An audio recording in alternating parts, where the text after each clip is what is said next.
Welcome to Engineer Shahi channel.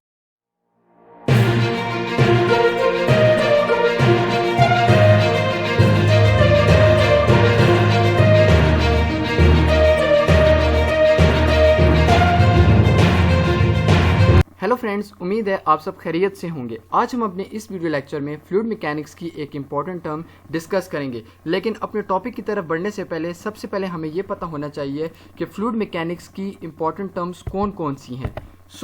What are the basic important terms of fluid mechanics? So the number one is the density or mass density. The second one is the weight density or specific weight. The third one is the specific volume and the last one is the specific gravity. हम अपने आज के इस video lecture में just एक topic cover करेंगे जो कि है डेंसिटी और मास डेंसिटी। तो बढ़ते हैं अपने टॉपिक की तरफ बगैर टाइम ज़ाया किए। आएंगे अपने डेफिनेशन की तरफ। It is defined as the mass per unit volume of a liquid at standard temperature and pressure. यानी किसी भी फ्लूइड का हमारे पास मास पर यूनिट वॉल्यूम और जितना वॉल्यूम उसने घेरा हुआ है उसे कहते हैं density at standard temperature and pressure.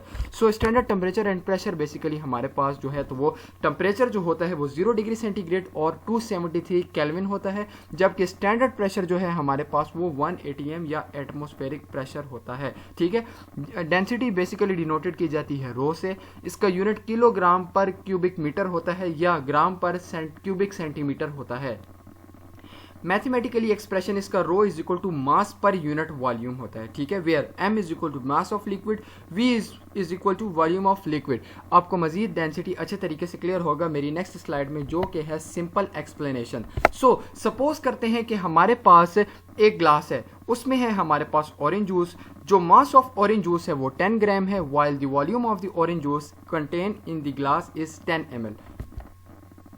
ये हमारे पास एक ग्लास है, ठीक है, जिसमें हमारे पास ऑरेंज जूस है। ऑरेंज जूस का जो मास है वो 10 ग्राम है, जबकि उसका वॉल्यूम जो है हमारे पास 10 ml है। ठीक है, तो कैसे कैलकुलेट करें? कैलकुलेट करने के लिए हमने पिछली स्लाइड में जी फॉर्मूला देख लिया है कि डेंसिटी ऑफ द जूस हमें चाहिए। Density of the juice find करने के लिए mass of orange juice divided by volume of orange juice. So mass of the orange juice is 10 gram while the volume of the orange juice is 10 ml. So the density of the juice is 1 gram per ml. This is not the exact density of juice, but it is the considerable value of the density of the juice. ये हमारे पास जो value आई है ये exact value juice की नहीं है। मतलब कहने का ये है कि यहाँ पर जो वैल्यूज़ ली गई हैं वो जस्ट एजम्पशन है। ठीक है, लेकिन डेंसिटी निकालने का जो हमारे पास पैटर्न होता है वो ये पैटर्न होता है। ठीक है, डेंसिटी इस तरीके से निकाली जाती है। मैं आपको लेके जाता हूँ एक और सिंपल एक्सप्लेनेशन की तरफ, आपकी मजीद कंसेप्ट बिल्डिंग की तरफ।